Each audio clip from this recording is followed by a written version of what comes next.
Thank you, everyone. So I just once again want to say welcome and do a quick formal introduction. I know we did it before, but we have two amazing people here with us today. We have Jennifer Kumiyama, our guest juror for this exhibit. Jennifer is an actor, singer, and the citywide accessibility coordinator for the city of Long Beach. And so we're very honored to have here today and as a part of this exhibit. And then Kristen Olinger, who is our guest curator, and she's an artist and activist as well, and so we're happy to have them both here.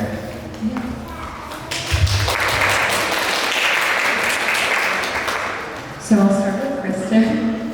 Kristen, Core 2025 is focused on a personal artistic journey. Can you tell us a little bit about how you began creating and what drew you to photography and working with rhinestones specifically?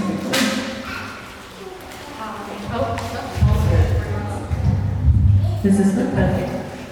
So, photography is something I've always been interested in. So, when I decided I wanted to turn to artwork as a way to creatively express some of the feelings that I had with regards to my health and some of the recent diagnoses I had received and processing that, turned to photography as a way to just express what I was experiencing. The photographs led to the translation into the rhinestone pieces. The rhinestone pieces are a lot more time-consuming because a photograph is a click and then it's done. The rhinestones, it's kind of like a what's the word I'm looking for? Taking it apart piece by piece, pixel by pixel, and then recreating it piece by piece. And that's a much more time-consuming process. So that part allowed for a lot of reflection on what I was addressing, and that part is what allowed me to process the topics that I was addressing within myself. So by the time I was done with that, it gave me a lot of closure on the topic that I was addressing.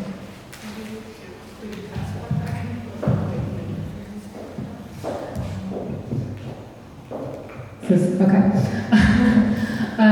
The time-consuming process, I know you also have a background in fashion.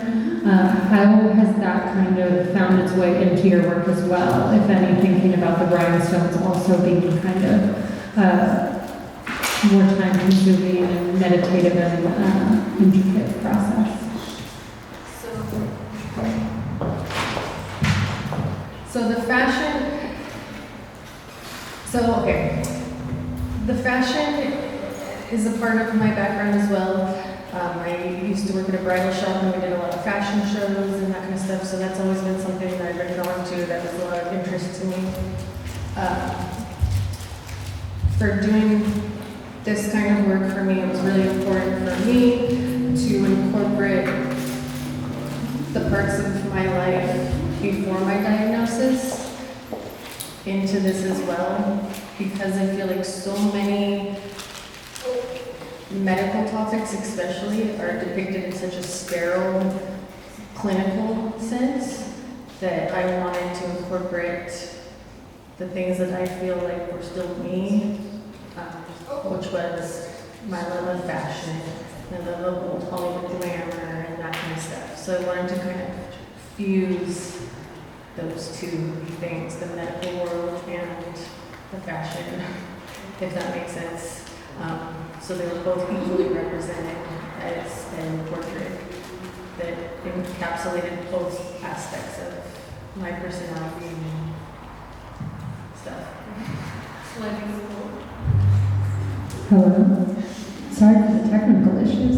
I think you've done that very well. That translates very easily in all of your work. So I think, yeah, you deserve your flowers for that, because that's not an easy thing to kind of mesh those worlds together and have it not only translate to you, but translate to others. So, yeah, that doesn't go unnoticed. Yeah.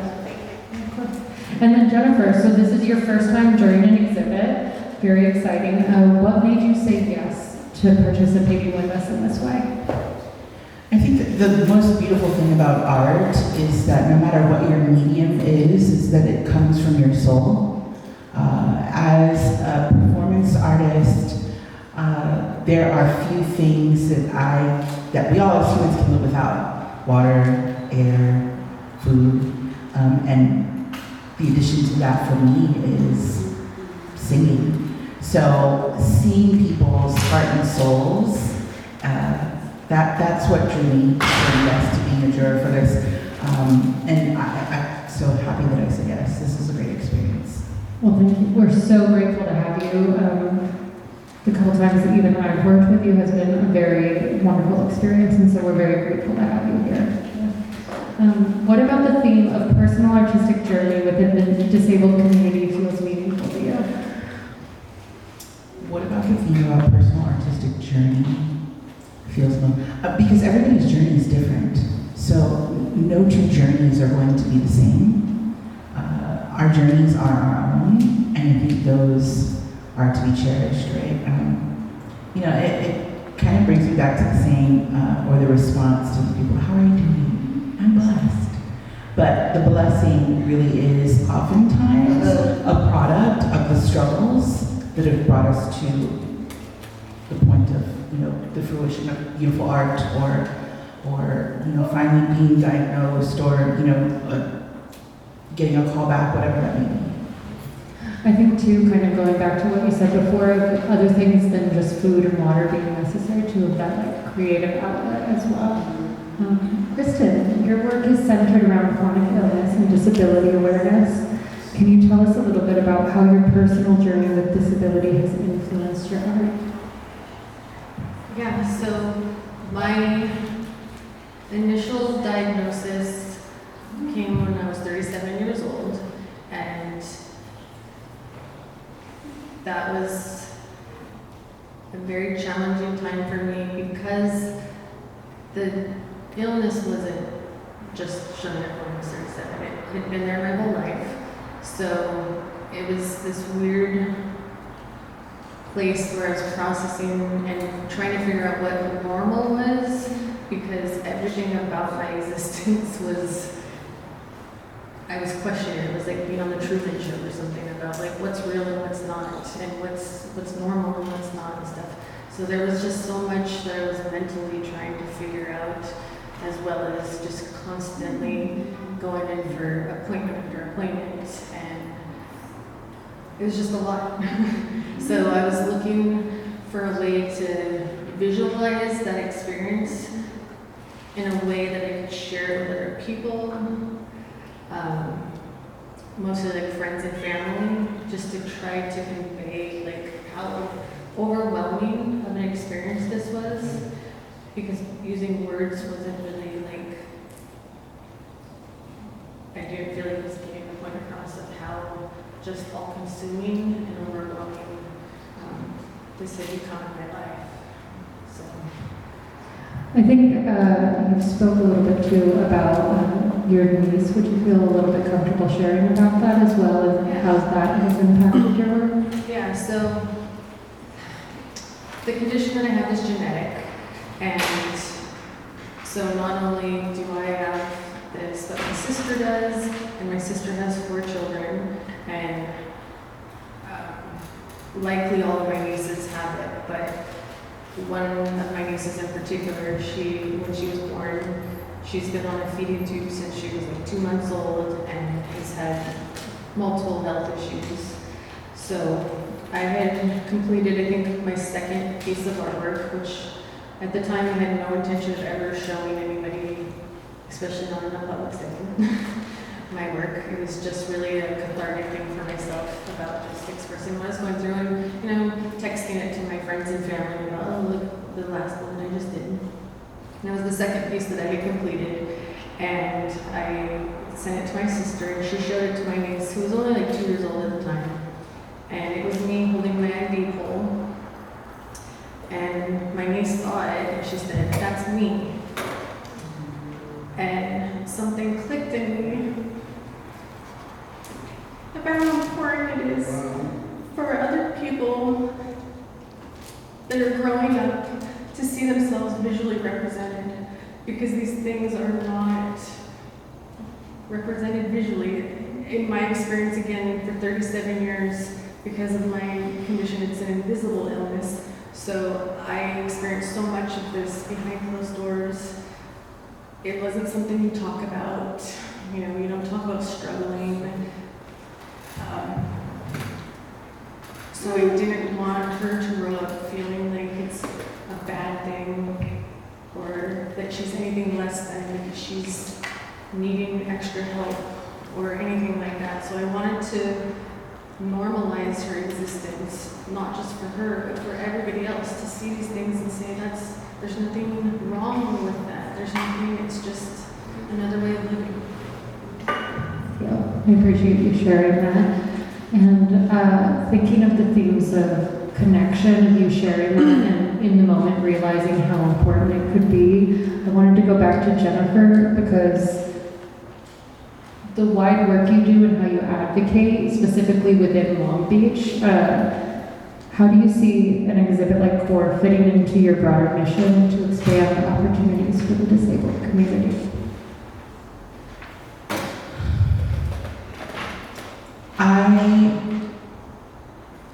One of my core values is radical love, maybe sometimes to a fault. And CORE is very much Long Beach, right? I've been to many places in the world. I've lived other cities, but Long Beach is where my heart and my soul is, because I feel like this is the one place that accepts me as a whole person and people like me. You don't get that everywhere. Before the pandemic, I was fortunate enough to travel to Europe, and while I was in Paris struggling with figuring out a transit system that I couldn't even get on most of the time, it occurred to me that I don't have rights. I don't have rights in other countries. People like us don't have rights in other countries. But here, Long Beach is a place that sees you for who you are and holds you close regardless. And CORE and people with artists with disabilities deserve to be lifted up just as much as everybody else. I spoke on a panel this morning to college students, and we were talking about reasonable accommodations for jobs, and it takes a lot to realize, sometimes at the reminder of great friends, that our needs are not different or special, they're human. And I think that we have to remember that. I hope that answered the question.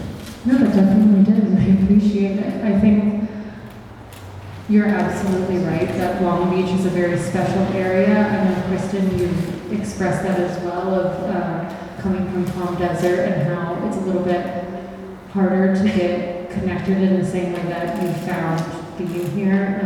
I'm not putting words in your mouth when I say that, yeah. But Long Beach is definitely a fantastic art community, and not only that, but just community in general that shows up for each other, and that translates to all aspects. Yeah.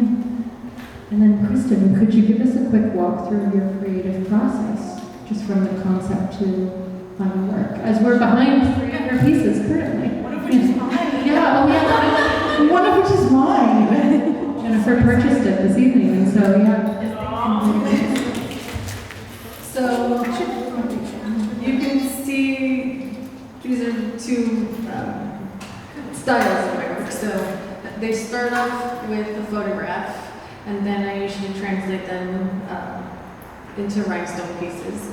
But with the photograph, it can be a kind of time-consuming process from start to finish, just because the concept is usually what takes me the longest of how I'm actually going to visually represent a specific topic, and then building props and maybe like kind of a set, but usually it's like props and things like that. Like in misdiagnosed, they made stashes and things like that, and curtains for the background, you know, just things like that. So it's visually trying to put together how I want to, you know, create basically a set and then photographing it, and then the rhinestone part, which is the time-consuming part. But that's more of like a tedious time-consuming, whereas the coming up with the concept is usually the more, I guess, intellectually time-consuming and logistically time-consuming, and coming up with how I'm going to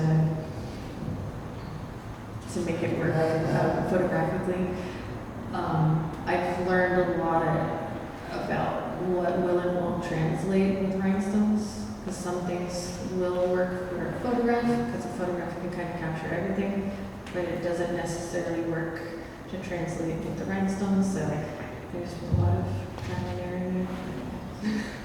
I know you've spoken a little bit about that trial and error with smaller lettering as well, but thinking about your portraits that are completed in rhinestone as well, which you have done, is there any sort of representation behind taking a photo of yourself and then having it be finalized in this reflective, shining material? Yeah, so again, it's like the deconstruction, literally like pixel by pixel, and then reconstructing it into this like sparkly thing, especially when the subject matter can be kind of heavy and it's not this like necessarily happy thing that I'm addressing, but it's kind of like my way of putting a positive spin on it by making it a sparkly thing at the end. So there's kind of that, like, it's kind of like putting that twist on it. I think you have a great way of taking kind of the serious subjects and making them very playful. You see that a lot in your work, which I think is a very interesting take on things. And then Jennifer, this is your first time experiencing the exhibit tonight, as it was hung in this space. And so what was your first take on it as you walked through these doors to see the show as it's all on the walls tonight? It's so refreshing to see that people with disabilities are equally as creative in a visual sense as we are in everyday life, right? Like, we're forced to figure out how to live in a world that is not built for us and continues not to be built for us, but we can also create rad, beautiful art.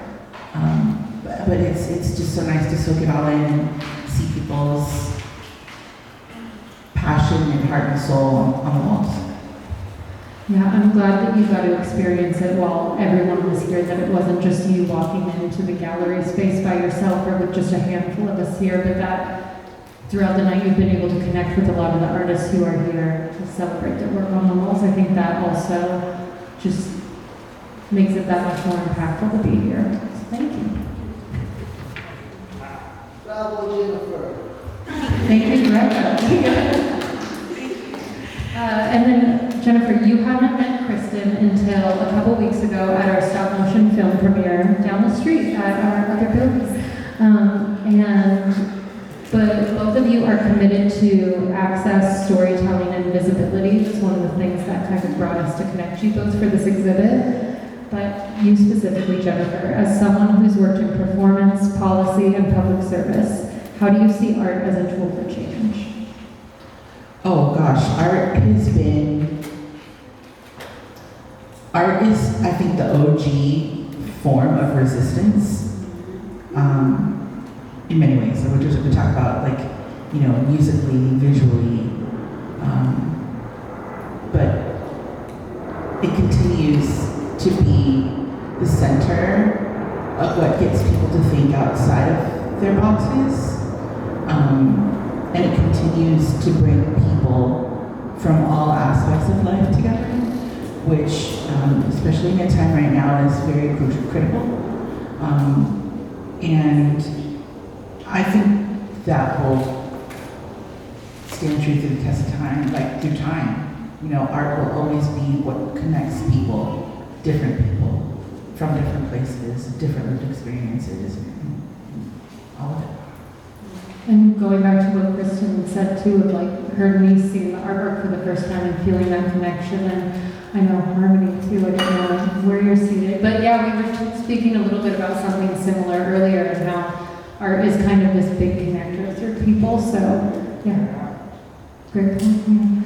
And then, Kristen, how has having a creative outlet helped you navigate your journey as someone who is a part of the disabled community? So, what we were saying about my niece, that was the catalyst for me to step outside of my comfort zone, and instead of just doing this for myself as a cathartic, tool to just express myself, it was a way for me to decide to try to advocate publicly for change and change perceptions, change just how people are represented, how people think and view disability. So yeah, that was the catalyst for me. What I told you earlier in the conversation is that was my goal when I started this, though. What really surprised me, I don't want to cry, but was that what I got instead, or in addition to, was so much support that I didn't know I needed so badly from other people in this community, including you, and Harmony, and Annie, and so many other people that I've met on this journey, and you, and everybody in this room, really, that I've been able to lean on, and that has supported me through this. So it's such a beautiful community for everybody,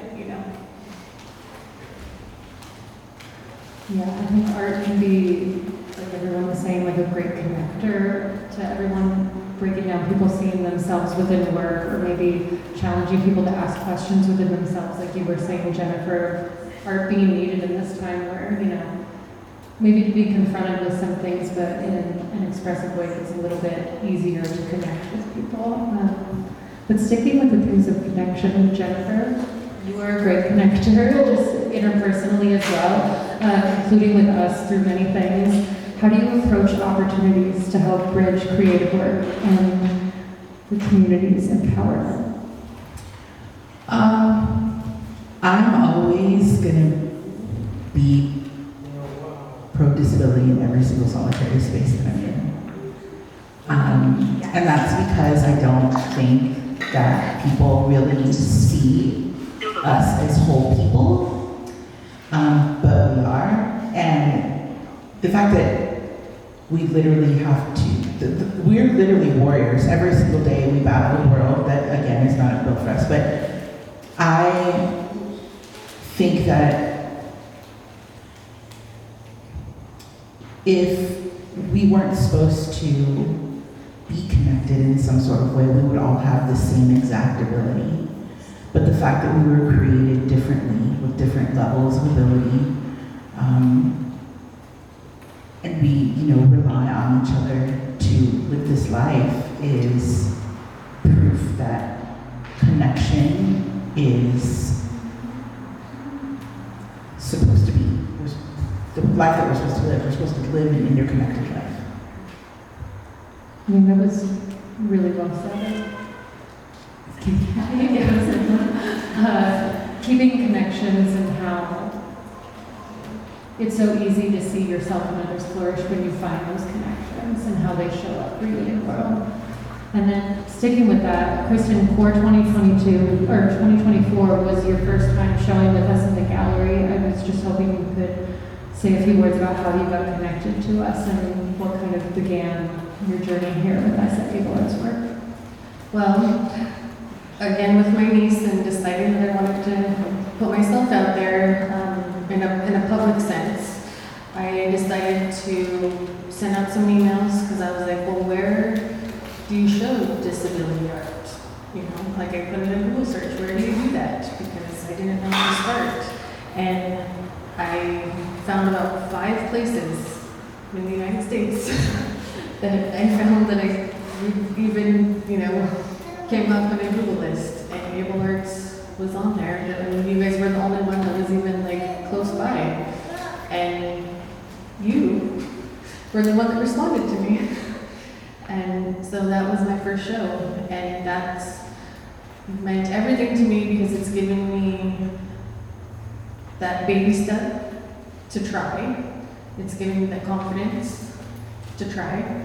It's given me that encouragement to keep going, that what I was doing alone in my room meant something more than just to me. That what I was doing mattered. So it's meant everything. We're so happy to have you as your first time curator. Could we have a quick round of applause for that?